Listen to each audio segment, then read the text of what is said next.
Hey, what's up guys? Salandia Hammond, aka Sue Ham, baby, with another video to talk about financial literacy, improving your assets, and making sure that you get out of the rat race.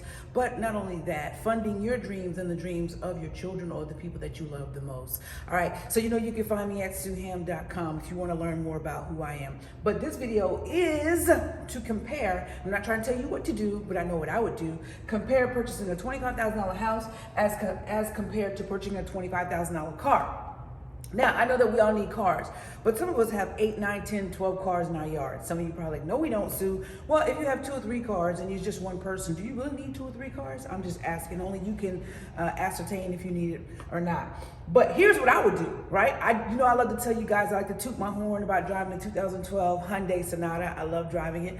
But I would buy a $25,000 house before I would go and purchase a $25,000 car, $50,000 car, or $100,000 car. The only way I would purchase $50,000 car, $100,000 car is if I had a house that was paying for it. You hear a lot of people say, get a house or an asset, to pay for your bills. What if you had an asset to pay for every bill that you have, right? And then after you've had the assets to cover all your bills, now you have more assets, which means you're funding your lifestyle, traveling and doing whatever you want. That is financial freedom. So I would buy a $25,000 house, and here's the reason why, right? My youngest child is about to be 12 next month in June. Well, if I buy a $25,000 house, which I have a contract on one, and let's just say I pay for it all in cash, right? I'm all in for $25,000. It needs about $10,000 worth of repairs. That's all in for $35K, right? Cash.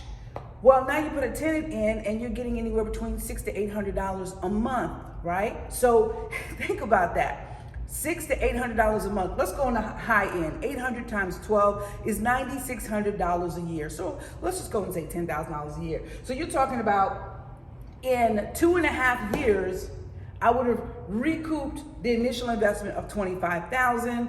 In about 3 years, 3.5 years, I would recoup the total investment of $35,000, which is the $25,000 purchase price, and the $10,000 that went into rehabbing it and making it look nice. But here's the beautiful thing about that. So we're talking about in 3 years, right? 3 freaking years, I would have made my money back. But at the same time, I would have been collecting $800 a month in rent. Now, let's not get it twisted. Of course, a portion of that I will put back for maintenance, for insurance, and for capital expenditures. So let's just say I'm clearing $500 a month.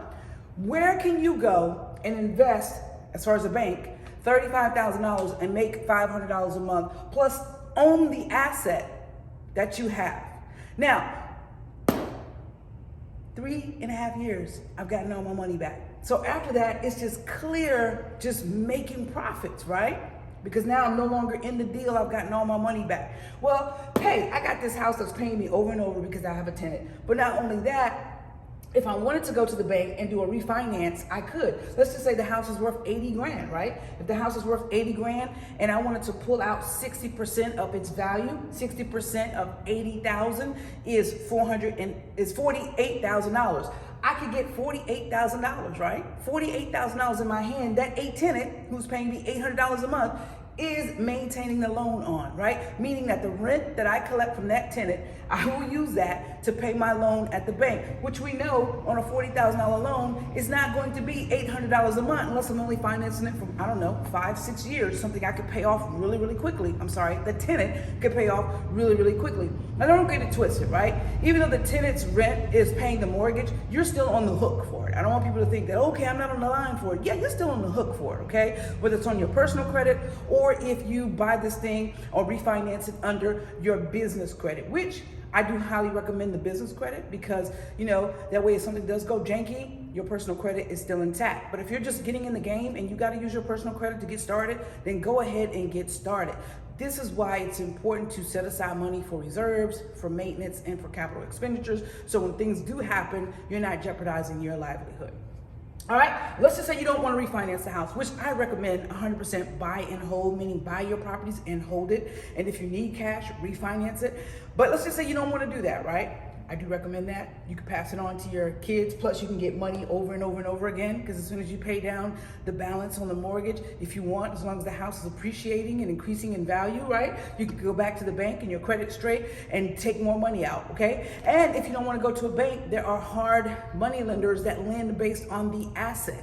Based on the asset, meaning based on the house, meaning based on what it's worth. But if you don't want to do that, you just want to sell it, you can sell that property. Now, if you got a car, you can sell the car, but 9 times out of 10, it's not going to be what you paid for it, right?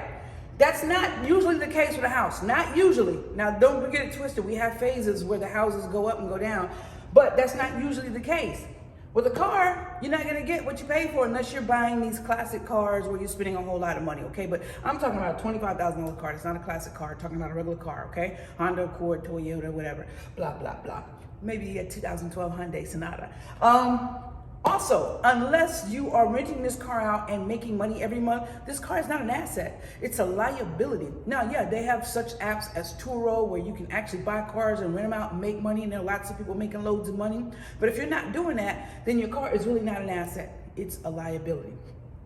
Yeah, you can give your car to your kids, but I guarantee you, you buy a $25,000 car, 10 years from now, it's not gonna be worth $25,000. Whereas if you buy a $25,000 house, 10 years from now, it's probably going to be worth, if it started out being worth, I don't know, 80 grand, it's probably going to be worth 90 grand 10 years from now. Okay, so think about that. $25,000 house that was already worth 80 grand after you put in the $10,000 worth of work, right? It's worth 80 grand, right? 10 years from now, it could be worth 90 grand. $25,000 car 10 years from now, it's not going to be worth crap. Just something to think about. Something to think about. If you got kids that are school age and you're looking like, how am I going to pay for college? Buying a house, renting it out, holding on to it, whether you're going to sell it or whether you're going to refinance it, could pay for that kid's college, could pay for that kid to travel the world, could pay for that kid to start a business, could pay for that kid to become a mentee under a mentor. So these are just things to think about. So you can actually pull the money out and use it for business. You know, you buy this $25,000 house, you refinance it, you pull the cash out, or you sell it and you get the cash. Now you can actually have the money to fund your own business. You're starting your own business. Can't do that with a car. You're also going to increase your net worth if you hold on to the house, or even if you sell the house and you put the cash in the bank. So I just wanted to do a quick video. There's so many different scenarios, so many different things that you can do.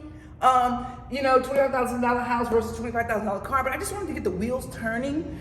I could be here all day telling you about all the different scenarios, how you can make this bad boy work. And don't get it twisted, okay? Becoming a landlord does require work. But here is my thing. As long as you screen and qualify your tenants, right? And as long as you put money aside, and as long as you take care of your property and visit your property, don't be a slumlord, go visit your property, do maintenance checks, or have your property manager do that. You should be okay. You should be okay. You should care about it. The same way you care about this car that you're cleaning out every day and washing and waxing and rinsing, and it's not making you any money because you're not renting it out. The same way you should care about your property, because that's your asset that's bringing in money, your asset that's increasing your net worth, your asset that you can pass on to your kids, your asset that you're generating positive cash flow from every freaking month, that you can actually go do a refinance and pull out thousands of dollars to do whatever it is that you want to do. So that's just something for you guys to think about. You can check out more of my videos. We got some free videos on my YouTube account at Sueham, S-U-E-H-A-M.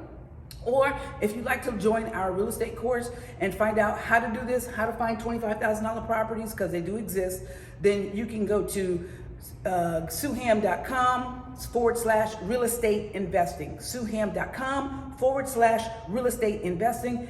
It's right below this video, either it's up there somewhere. Anyhow, I hope you enjoyed this. If you have, please share it. Just want people to start thinking about things differently and processing things differently so that they can have time freedom and financial freedom. And believe it or not, I think that ties into health freedom, because when you're worried about your bills, when you're worried about how you're gonna survive, it tends to stress you out, which has an impact on your health. This is the day and age where I want everybody to just enjoy the freedoms that they so desire.